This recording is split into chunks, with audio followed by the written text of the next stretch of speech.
सुनाइए राहुल अब। आप लोगों में से बहुत से ऐसे बच्चे हैं जो प्रतियोगी हैं और तैयारी करते हैं किसी न किसी गवर्नमेंट सर्विस की, और कहीं ना कहीं उनके मन में चाहत होती है कभी ना कभी कामयाब होंगे, हम भी पैसे कमाएंगे, हम भी अपनी लाइफ में आगे बढ़ेंगे। तो उसके ऊपर मैंने कविता लिखी कि पैसों की कीमत क्या है, जो आज का टाइम है उसके ऊपर। अब तो तुम पैसे कमाने लगे हो ना, पैसों को पानी की तरह बहाने लगे हो ना। मत भूलो रोए थे बचपन में पिकनिक के लिए, आज शराब और जुए में पैसा उड़ाने लगे हो ना।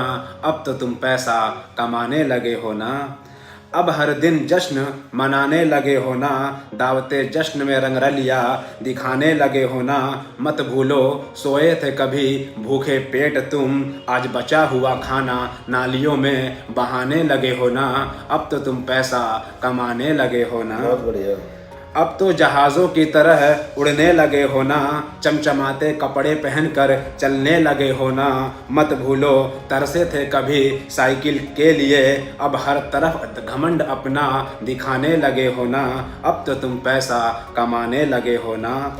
रुतबा शान शौकत अपनी दिखाने लगे हो ना, अपनी ज़ुबान से आग बरसाने लगे हो ना। मत भूलो उस खुदा की खुदाई तुम, अब तो सबको औकात दिखाने लगे हो ना। अब तो तुम पैसा कमाने लगे हो ना। अब तो तुम पैसा कमाने लगे हो ना। साथियों, ये कविता सुनाने का सिर्फ एक ही मोटो था, एक ही इंटेंशन था यार राहुल, तुम तो अच्छा लिखते हो। लाइफ में कभी भी आप किसी भी पद पर कामयाब हो जाना, किसी भी जगह पहुंच जाना, कितने भी शान शौकत पैसा कमा लेना, लेकिन इस बात को कभी मत भूलना कि नाचीज़ हो आप, मिट्टी के बने हुए हो आप, कठपुतली हो आप, खाकसार हो आप। इसके ऊपर एक शेर है, हुबाबे बहर को देखो किस कदर सर उठाता है, तकब्बर बुरी से है पल में टूट जाता है।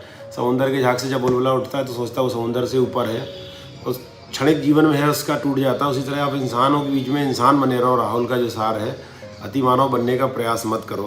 राहुल, तुम्हारा मैं एक मिनट और लूँगा इसमें। तुमने जो तुम्हारी कविता पढ़ रहा था तो मेरे को उसमें एक अपना यूनिवर्सिटी का याद आया।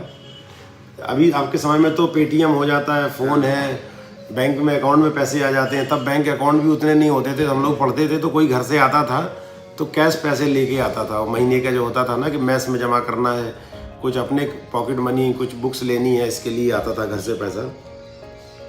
तो एक बार क्या हुआ कि मेरा पैसा आने में लेट हो गया। मैं थोड़ा स्वाभिमानी टाइप का आदमी, मैं किसी से मांग भी नहीं सकता, तो खाने का तो मैस में चल जाता था, कोई प्रॉब्लम नहीं है। नाश्ते का प्रॉब्लम हो रहा था मेरे को।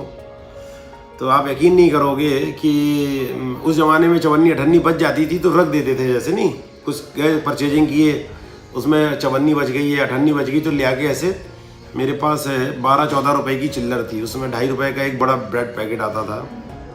तो वो आने में टाइम लगा, तो उस चिल्लर का मुझे इतना यूज़ मिला, इतना यूज़ जिसको आप समझ नहीं सकते। मैं उसी की ब्रेड ले आता था और बढ़िया तवे पे शुद्ध घी में उनमें लगा के सेक के नमक लगा के खा लेता था, लेकिन मांगा नहीं किसी से। तो जो ये कह रहा है ना कि जो मिलता है, जो आपको, आप अहंकार में मत आ जाओ, तो उसकी वैल्यू होनी चाहिए। खाने की दाने दाने की वैल्यू होनी चाहिए उसका। ऐसा नहीं कि आप इतना ज़्यादा खाना बना दे रहे, वेस्ट कर रहे हो, जैसे शादी विवाह में होता बहुत लोग करते हैं। कि बाकी में सबको सोचना चाहिए, हम जितना प्रकृति से लें उतना रिटर्न कर दें, बर्बाद नहीं करें।